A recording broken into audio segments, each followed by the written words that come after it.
আমার বাচ্চারে ঢাকা রেফার করছে, কিন্তু টাকা পয়সার লেগে আমরা যাইতে পারতেছি না। মাদারীপুর সদর উপজেলার তালতলা এলাকার বাসিন্দা শাহিদা বেগম 6 মাসের সন্তান ফাহিমকে ভর্তি করেন 250 শয্যা জেলা হাসপাতালে। হামে আক্রান্ত ছেলেকে উন্নত চিকিৎসার জন্য ঢাকায় রেফার করেন চিকিৎসক। স্বামী ফরিদ চকিদার রাজমিস্ত্রির কাজ করেন। অর্থাভাবে মেডিকেল কলেজ হাসপাতালে যেতে পারছেন না ফাহিমের বাবা মা। একই অবস্থা এখানে সেবা নিতে আসা অধিকাংশ মুমূর্ষ রোগীর। অথচ জেলার 13.5 লাখ মানুষের স্বাস্থ্যসেবার জন্য 30 কোটি টাকা ব্যয়ে নির্মাণ করা হয় 250 শয্যার হাসপাতাল। কেনা হয় 3 কোটি টাকার আইসিইউ সহ বিভিন্ন যন্ত্রপাতি। রোগীদের সেবা দেওয়ার লক্ষ্যে 2023 সালের নভেম্বরে উদ্বোধন করা হয়েছে ইউনিটটি। অথচ আজও মিলছে না সেবা।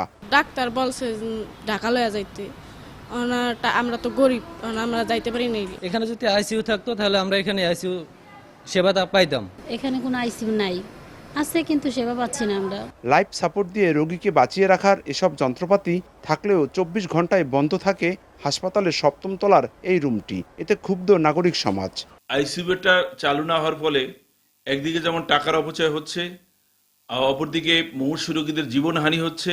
অবশ্য শিগগিরই আইসিইউর সেবা চালু করতে প্রয়োজনীয় ব্যবস্থা গ্রহণের কথা জানায় সিভিল সার্জন। আইসিইউতে এবং 250 শয্যা হাসপাতাল দুইটাতেই সরকারিভাবে পদায়িত জনবল নেই। খুব দ্রুতই হয়তো আমরা আশার আলো দেখতে পাবো এবং মাদারীপুরবাসীকে কাঙ্ক্ষিত সেবা 250 শয্যা হাসপাতালের মাধ্যমে এবং আইসিইউর মাধ্যমeme দিয়ে তাদের চাহিদা পূরণে আমরা অনেকটাই সক্ষম হতে পারবো। মাদারীপুর 250 শয্যা জেলা হাসপাতালে বিশেষজ্ঞ চিকিৎসক, নার্স ও টেকনিশিয়ানের 266টি পদের মধ্যে 102টি পদ খালি রয়েছে দীর্ঘদিন ধরে।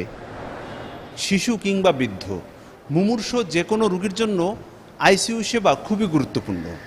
হাসপাতালে প্রতিনিয়তই বাড়ছে রোগী, তবে কেন এই আইসিইউ সেবা চালু হচ্ছে না সেটি এখন বড় প্রশ্ন। সঞ্জয় কর্মকার, অভিজিৎ, সময় সংবাদ, মাদারীপুর।